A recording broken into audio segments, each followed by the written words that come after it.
Namun ketika momen ada sesuatu yang harus kita keluarkan, kadang menjatuhkan orang, mulai dari fisik, mencela dan lain-lain.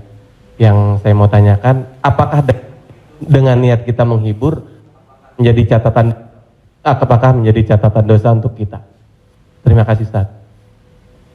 Mungkin karena wallahu alam bisawab atau saking groginya atau kentut anak gadis di depan dia.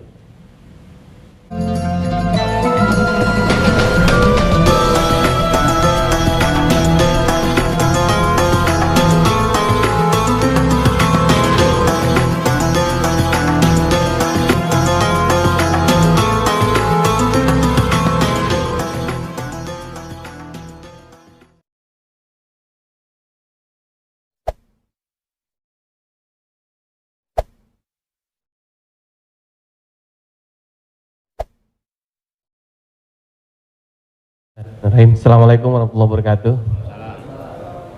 Terima kasih Ustadz. Kebetulan saya pribadi juga sebagai komedian Ustadz.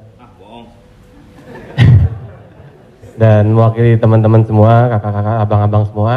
Kita di panggung itu selalu menghibur. Namun ketika momen ada sesuatu yang harus kita keluarkan, kadang menjatuhkan orang. Mulai dari fisik, mencela dan lain-lain. Yang saya mau tanyakan, apakah dengan niat kita menghibur menjadi catatan, apakah menjadi catatan dosa untuk kita? Terima kasih Ustaz. Ada seorang ulama dipanggil Imam Abu Hatim, tapi kemudian di ujung namanya itu ditambahkan kata Al-Asam. Asam diambil dari kata summum, bukmun, umyun. Umyun buta, bukmun bisu, summun tuli, peka. Jadi Abu Hatim Al-Asam artinya Abu Hatim peka, tuli. Secara bahasa itu menjatuhkan orang.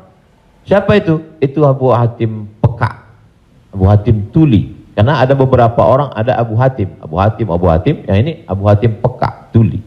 Tapi kenapa nama itu tetap tersemat di belakang namanya dan tidak ada ulama yang melarang menggunakan peka itu di belakang namanya?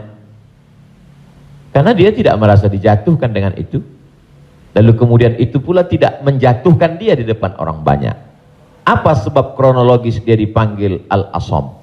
Dia seorang ulama. Suatu ketika dia sedang duduk, datang seorang anak gadis bertanya fatwa kepada dia.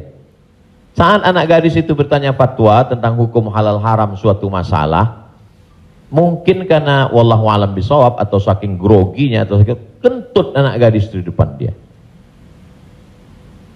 Dia ingin menjaga marwah, harkat, martabat anak gadis ini supaya jangan sampai merasa malu, maka dia diam, pura-pura nggak dengar.